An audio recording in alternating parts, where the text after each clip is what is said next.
Honorable United States Senate, United States House of Representatives. Dear Senator, Dear Representative, it has been 6 decades since international communism took away our rights and freedoms, and ruined the aspiration for happiness and prosperity of the Cuban people. A heinous Cuban communist influence still remains in countries such as Venezuela and Nicaragua.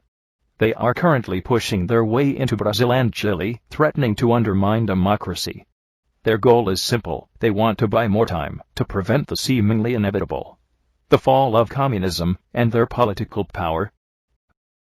From the beginning, America's constitutional republic was founded on the principles of equality and freedom. America has supported and stood by Cuba's freedom fighters. During the Cold War, unfortunately, Castro decided to escalate and our hands were tied.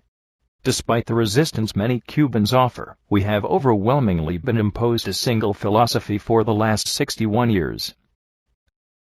America has proven to be an important ally to our cause, and has welcomed many Cubans fleeing from Castro's authoritarian regime.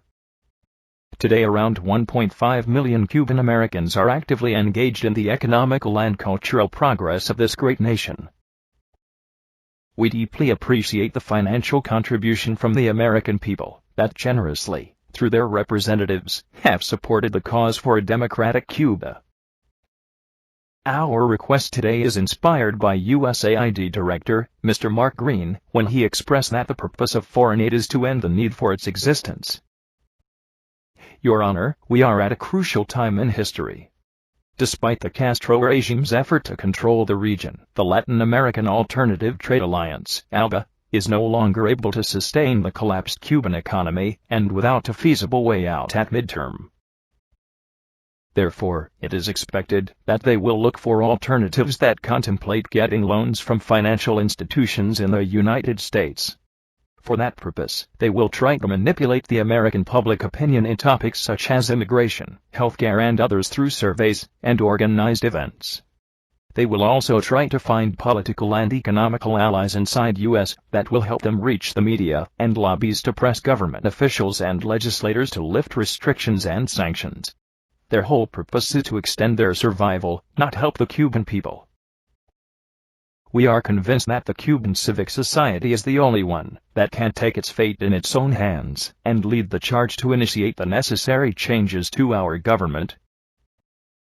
However, in terms of the political players in Cuba, there are 2 additional variables to consider: dissident organizations within Cuba and the exiled community.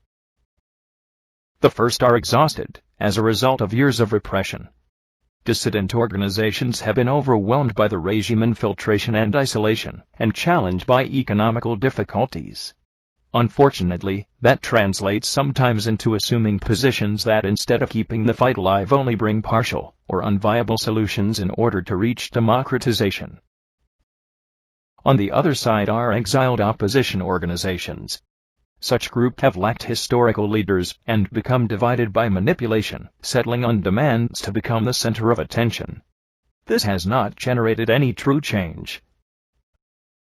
Those who mean to orient and lead the changes for the Cuban people have often become part of the problem instead of the solution.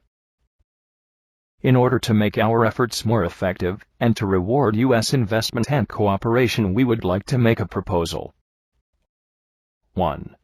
Commercial and financial restriction to Castro regime. The U.S. position should continue to be firm and unchangeable, and it is desirable to expand the law for solidarity, freedom, and democracy. 2. Lifting of the embargo. The connection between the political change and the lifting of the embargo should remain as the condition to promote any initiative by law in regard to lifting the embargo, and should be assumed specifically by the government authorities' campaign. 3.